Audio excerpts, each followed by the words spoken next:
Welcome to Lifestyles of the Not Jet Set, the travel and tourism show powered by wind rather than jet fuel. Today, we're here in Boston Harbor, sailing with friends, enjoying the history of the region, some of the most spectacular history in all of the United States. We won't even have time in this episode to discuss the indigenous history of the region and the colonial settlement and the maritime history powered by sail in the 19th century and powered by fossil fuels in the 20th century and 21st century, and the military history of the region. But today, instead of covering that history, let's have a meta conversation about what we hope for from the travel and tourism shows that we watch. The good includes connecting us with the history and culture of places all over the world. And the bad is the fear that these shows serve as a advertising for the fossil fuel industry and for jet airplane travel. Boston's major international airport, Logan Airport, is right here in Boston Harbor. Can I tell you something that few people know about this? The city of Boston recently had a climate action plan, which included a wonderful chart showing the progress in many areas of fossil fuel emissions. But the jet fuel used at Logan Airport does not appear in that account, even at all. If it had been added, if you add an overlay to the chart showing the jet fuel emissions from Logan Airport, those emissions that were omitted would equal all of the emissions that were counted in the official inventory. How can we appreciate the joy of travel and tourism without contributing to this jet-fueled aviation?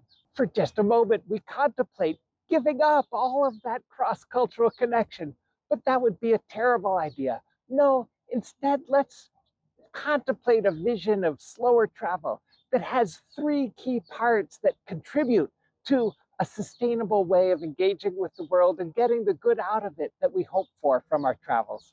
First, we can dive more deeply into our local and regional travel, finding places near our own home that connect us to the broader world.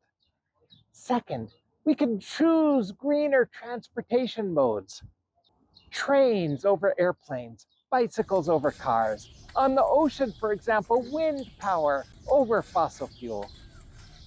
Third, when we do travel longer distances, we can spend more time on each trip, engaging more and getting more value for the fossil fuels that we have expended on a particular journey.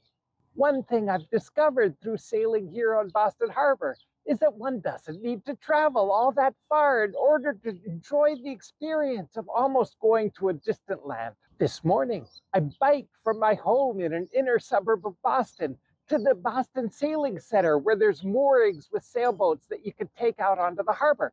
But I should say, actually, this morning I biked to my university's commencement, and then this afternoon I biked the rest of the way here to the Boston Sailing Center.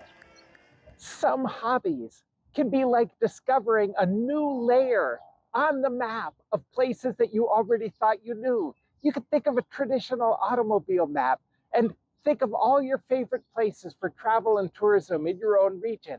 And then imagine a new overlay being added to it, showing the bicycle routes, including all of the new bike paths that we have here in the Boston area.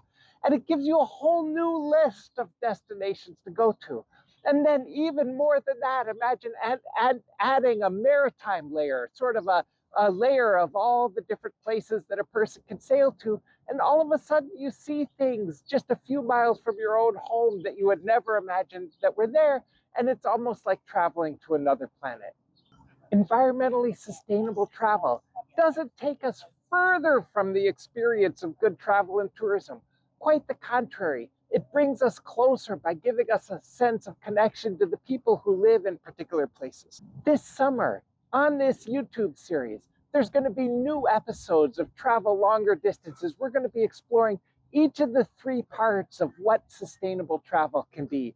And I'll be taking a journey by a sailing vessel, a sailing freighter, all the way to Europe. And if you want to stay in touch with us and enjoy some of these episodes going forward, be sure to like and subscribe to this series.